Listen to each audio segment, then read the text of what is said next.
attention mga SSS members and pensioners. Magandang balita ngayong October 27, 2025, SSS Japan branch magsisimula na. Mga benepisyo maaari nyo din pong makuha dyan. Pag-uusapan natin dito sa video. Hold up.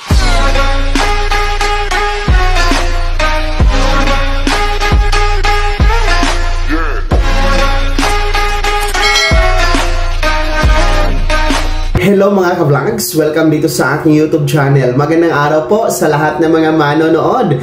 Saan po kayong dako sa mundo? Kumusta mga ka-vlogs? Eto ha, mga miyembro at pensyonado ng SSS, kakapasok lang na anunsyo.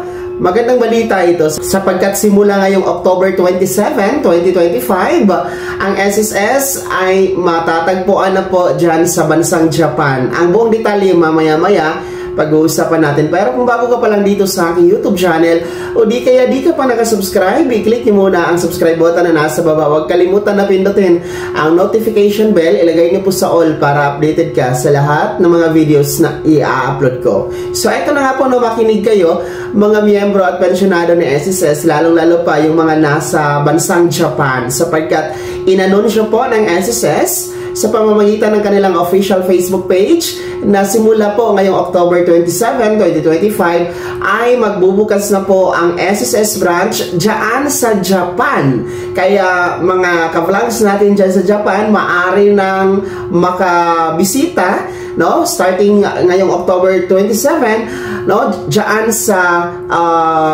SSS Japan site or branch mga ka-vlogs, na kung saan maaari kayong mag-inquire ng mga proseso, benefits, mga claims, at iba pa pong mga serbisyo ni SSS dahil andyan na nga po, no, ang SSS mga ka-vlogs. So, yan po ay hindi na kailangan na umuwi kayo dito sa Pilipinas, no, para sa inyong mga SSS processing, no, or ano ba inyong mga gustong sadya sa SSS. Do meron naman tayong online, no, meron tayong online process through our My SSS account, pero iba pa rin po yung meron tayong branch, no, na mapupuntahan, no. Pwede tayong mag-walk-in mga ka-vlogs. So pwede kayo na dyan magpaakop para sa mga merong buwan ng kapanganakan itong buwan ng Oktobre, no. Pwede kayo magpaakop, no, every birth month niyo kailangan mag-akop. So pwede na dyan sa Japan. Then mag-apply ng mga benefits at iba pang mga claims. So ang address po dyan sa Japan ay matatagpuan po dyan sa Embassy of the Philippines, 5-15-5 Roppongi, Minato City, Tokyo, Japan 106-8537. And yung email address nila mga ka-vlogs ay ang japan@sss.gov.ph.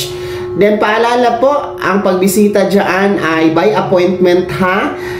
Hindi pwede yung walk-in. So bago kayo pumunta dyan, magpa-appointment muna kayo, and then or magpa-book po kayo mga ka-vlogs. So congratulations po sa SSS Japan, and congratulations na din po sa ating mga kababayan dyan. Uulitin ko, starting October 27, mayroon na pong SSS branch dyan mga ka-vlogs.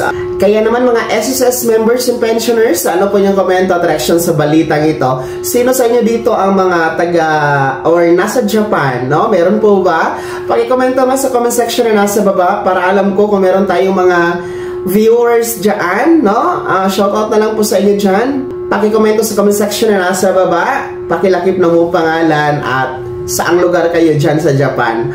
Bago ko magtapos sa video na to, kung gusto niyo po sumuporta sa aking YouTube channel, maaari niyo pong i-click ang ating super thanks button na nasa baba, at kung gusto niyo pong maging miyembro, pwede. I-click nyo lamang ating join button. Maraming perks dyan mga ka-vlogs. Be my member now. Sana'y naging gabay ang video na to kahit paano na pag-uusapan natin ang mga mahahalagang bagay-bagay na may kinalaman sa pagiging miyembro, benepisyaryo at pensyonado sa SSS. Kung hindi ka pa nakasubscribe dito sa aking YouTube channel, maaari nyo nang i-click ang ating subscribe button na nasa baba. Huwag kalimutan na pindutin ang notification bell. Ilagay nyo po sa all para updated ka sa lahat ng mga videos na i-upload ko.